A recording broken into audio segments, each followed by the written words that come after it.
What's up, guys? I'm back with another video. So I just picked this iMac up off of a YouTuber 65 Scribe. I actually have sold him a Ruby iMac before, as well as a Lime tray load. And anyways, I just traded him my Power Mac G4 with its I can't remember, display, its graphite CRT display. For this, and I think that was a pretty fair trade for me because I've never owned a Strawberry iMac G3, and you can see the difference in color between a Strawberry and a Ruby right here.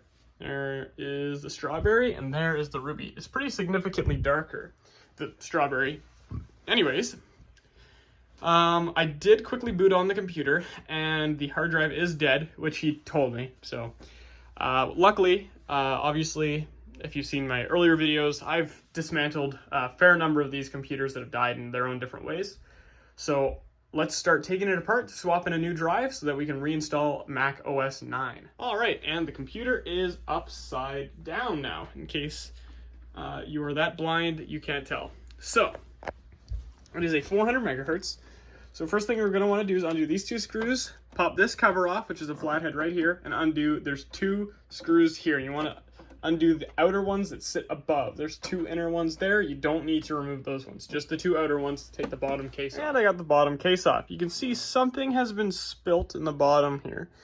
So definitely while I have this apart, I'm going to, okay. It doesn't have a dead hard drive. It just does not have a hard drive. Okay, that wouldn't cause a problem.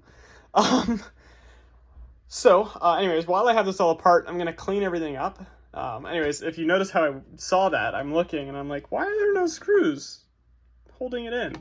So now the question is, do I have a bracket somewhere? I'm sure I do. I'll just have to look.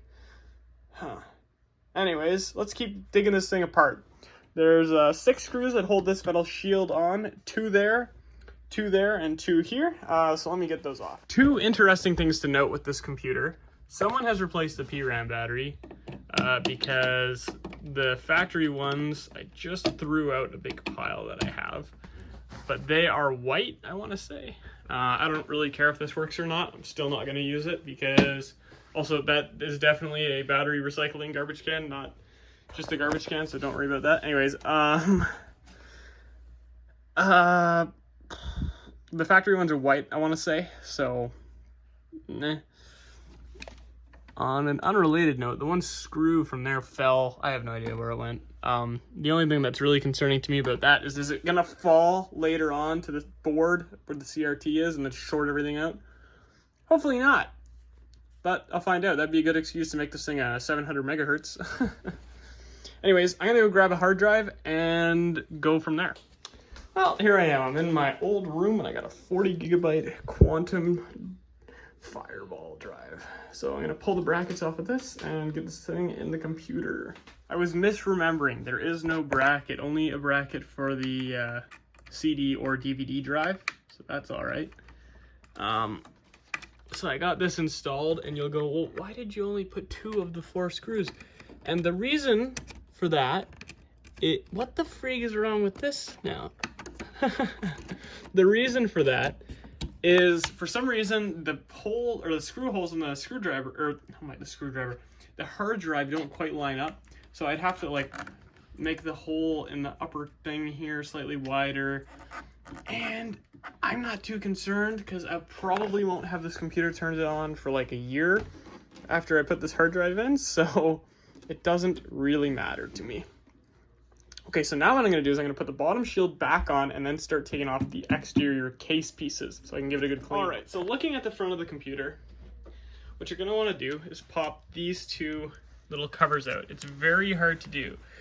And what I use, and I'm doing this very, very, very carefully with just my one hand, is a razor blade. And I just slip it in, and around, because it is the only thing that's really thin enough to not destroy it and be able to pop them out. You can use hot glue, which I've mentioned in my earlier videos, because you can put a little dab of it on and then grab onto it with like needle nose pliers. And that was my method for a while, but this is what I started using now. Anyways, undo these 2 screws, and then this will come unclipped from the CRT support.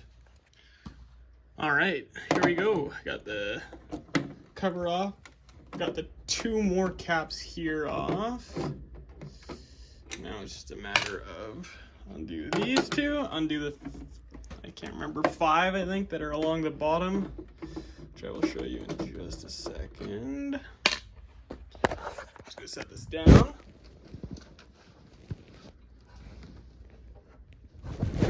Yep, 5, 1 there, 2 on each side here, and then slide it off, and it's off.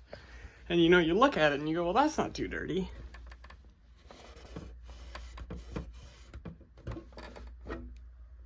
It's pretty dirty.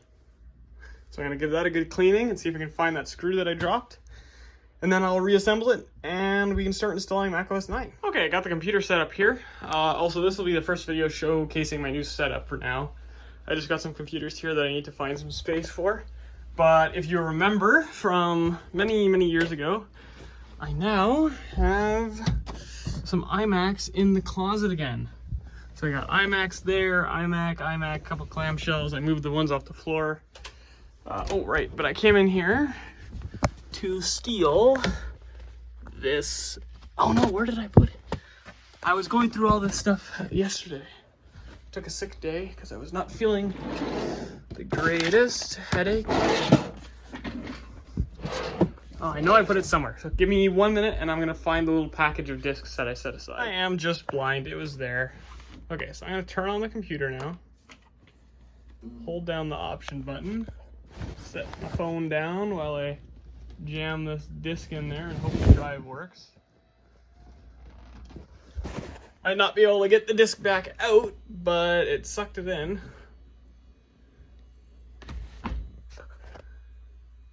I don't know what's on this hard drive. It was in a Power Mac that I had. It actually might have been in the Power Mac that I traded for this, which is funny enough. Okay, there it is. I will start the video up once I boot into the restore screen. Okay, I've got the drive formatted. Select. Continue. Continue, agree. Start.